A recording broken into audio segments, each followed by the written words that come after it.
I like video games, folks. I play video games. I want the video game industry to do well. I want them to stop being monopolistic and actually make games that gamers want to play.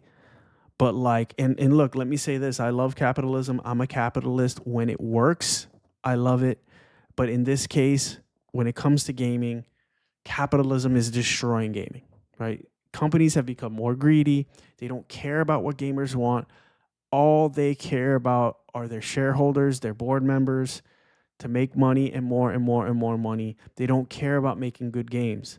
They want to rinse and repeat old games. They want to copy other games that are successful and make endless copies of those games. There's no more innovation. They buy the rights to these games. They sit on them. They make small changes over time. No real iterations, no real generational leaps. This is what they do. They don't want to invest. They want to invest as little as possible into a game and get the most money in return. And this is how capitalism works in a lot of areas, unless it is regulated and there are, people hold these companies to account. Because if we let them do whatever they want, they will only focus on money for their shareholders. And that doesn't necessarily correlate to better games for us. 90% of the time, it doesn't. They'll see a game that does well and they'll copy. All the other companies will copy it and rinse and repeat. They'll add in these microtransactions, skins, ways to buy, things in video games. Let's watch this. We'll get into this more in a sec. 141 games were successfully crowdfunded in 2024, Kickstarter's best year ever. Meanwhile, publishers gave us 30 remasters and remakes. Of course they did. 30 remasters and remakes. As I mentioned, rinse and repeat. The same games over and over and over and over again. And these games come out unfinished garbage. I remember back in the day, as a kid, that video games came out and they were 100% fixed or good, ready to play, out of the box, no issues, no day one patches, completely done, and you can play it a million times and you own the game. None of this garbage that they're pulling now, right? What's happening today is we, the players, are literally funding the games that publishers won't make. The games we clearly want are just being made without them, They don't while care. they pump another couple $100 million into the safest possible option. If you ever needed possible options, just like I said, rinse and repeat the old games. They're safe. Call of Duty, I'm just using that as an example. I'm not shitting on Call of Duty. It's just an example of, let's just rinse and repeat. Make the same game over and over again every year. Add a little different flavor to it. But generally, it's the same garbage game every year, right? With no real innovation whatsoever. Proof that publishers are completely out of touch with what a good game actually is. Just look at what they rejected. Sven Vinker pitched old school RPGs to publishers for 15 years. Wow. Every single pitch was refused. Publishers even forced Larian to cut multiplayer features in past projects because of cost concerns. So Larian basically said, sod that. They self-funded. They ran a Kickstarter for Divinity Original. Look at that. They didn't bow down to their corporate overlords and created Divinity Original Sin, which is an amazing game.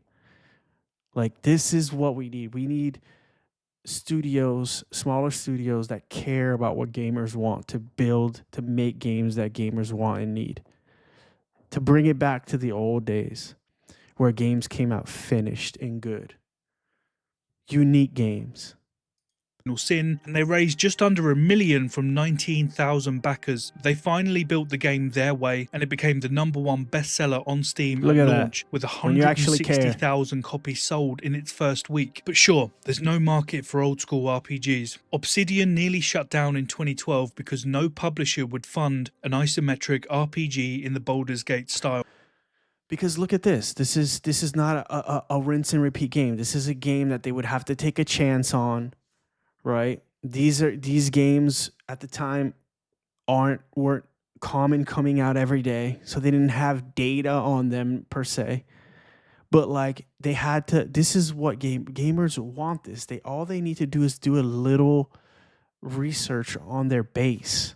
on gamers, and they'll find out that we want a diverse portfolio of games. We don't want the same cookie cutter games all the time. They would have had to take a chance on this, just like that team took a chance on Divinity Original Sin, and it turned out amazing. The game was a huge success. I love that game.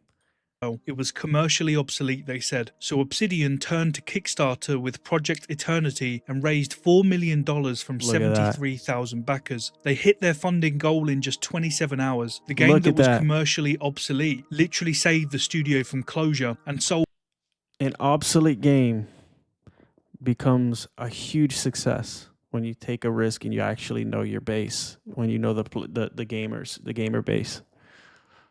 Like, this wouldn't be that difficult. All you would have to do is do a little research, comb the Twitter and Reddit boards, do a little surveys, and you'll know what kind of games people want and will pay for. But they don't care. They don't care. They want to take the safest option. They want to take no risk, and they want to spend as little money on innovation as possible. Sold almost 1 million copies in its first year. Brian Fargo, one of the original creators of Fallout, spent 20 years pitching Wasteland 2 to publishers. 20 years. Every single one said no. We already have one of those, they said. We don't want old IP. Then he asked the players directly on Kickstarter and raised 3 million quid in a month from 60,000 backers. Publishers rejected a game for 2 decades This game is hugely successful game. Hugely successful game. All these companies would have to do is look at these Kickstarter games and know that there's an appetite for all these types of games. Like, what's the problem here? Funded in 4 weeks. It then went on to be the Steam top seller and PC World's Game of the Year in 2014. Then there's Come Deliverance. Warhorse spent a year pitching a medieval RPG based on actual history. How did they have to spend a year pitching this game?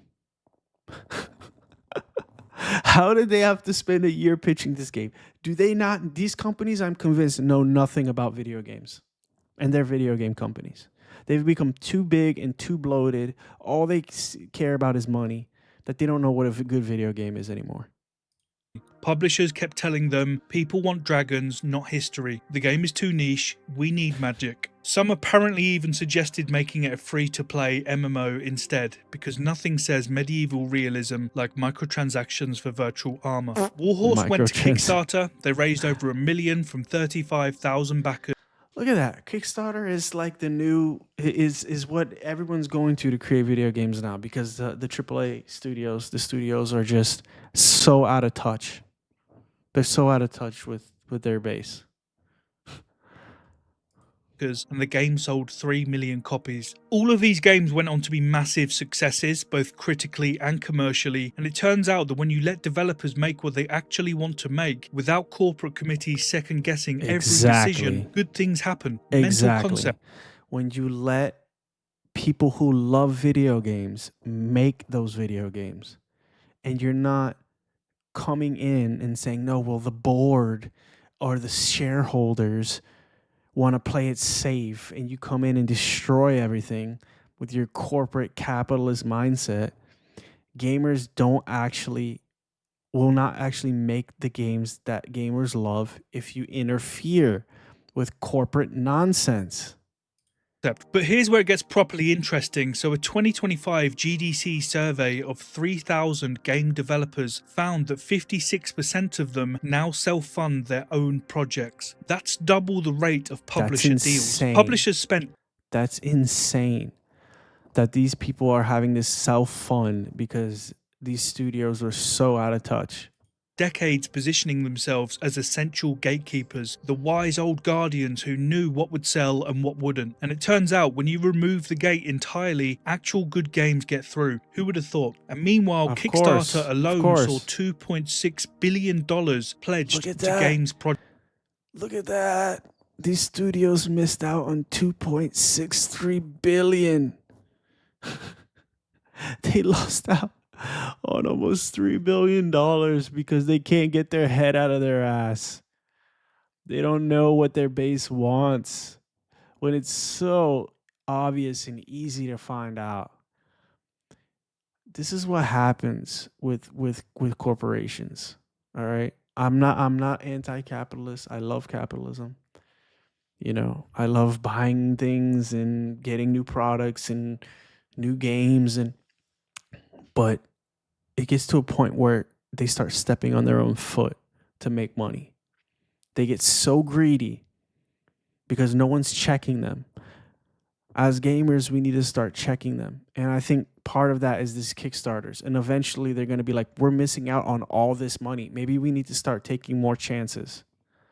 Projects, with 441 successfully funded in 2024, the strongest year ever. Now, of course, this all makes perfect sense. We actually know what we want. Publishers are just corporate clowns in suits focused on revenue, spreadsheets, and the latest buzzword mechanics. They'll tell you there's no market for turn-based RPGs while backing another live service shooter complete with 450 new skins that will be dead. Get rid of the live service. Get rid of the microtransactions. Get rid of the cookie cutter, same game every year with minor changes. This is corporate garbage. In 6 months. Absolutely clueless. But the real embarrassment, while they're obsessing over these massive budgets and safe bets, the actual success stories are just happening without them. Among Us, developed by 3 people, had 500 million players. Wow. That's roughly 125 million players per developer. Wow. Zero marketing budget, zero publisher backing, just a simple social deduction game that caught fire because it was brilliant and different. And meanwhile, look at that. It was different and they took a chance and it made a ton of money and lots of people played it. Like, do these people not know anything about video games? Like, I don't even think they know anything about capitalism. It's about innovating. Capitalism is about innovating. While you've got Sony spending $300 million on Spider-Man 2, needing to sell 7.2 million copies at full price just to break even. That's roughly 1 in 7 PS5 owners buying the game just to not lose money. Think of how many of these indie games could have been made with that same budget. But it's not just Among Us. Papers, Please, one person, Lucas Pope, made a game about checking passports that sold 5 million copies. Balatro, local thunk working alone, turned profitable within the first hour. I love indie studios. I wish they had more backing, because they make things people want to play, right? And if they had a bigger budget, they'd be able to make things that people wanted to play better, in better quality, in quality and quantity. But they don't. They need to crowdsource, crowdfund, Kickstarter, these kind of things, because these moronic corporations don't know how to actually do capitalism.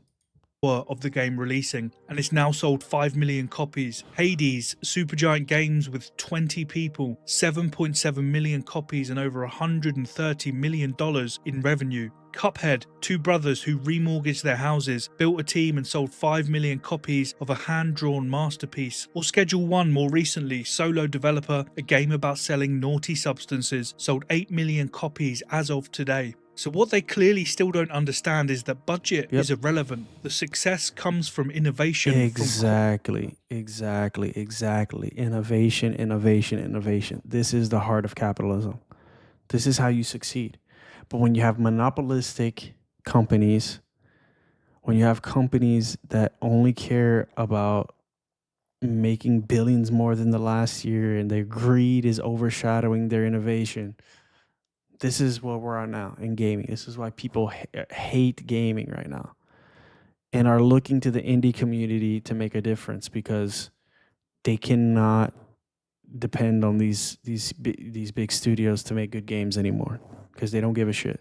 Quality from making an incredible experience. It doesn't matter if it costs 10 quid or 10 billion. Quality and innovation will always win. We don't care about how much I'm older now, but video games played a beautiful part in my life as a kid.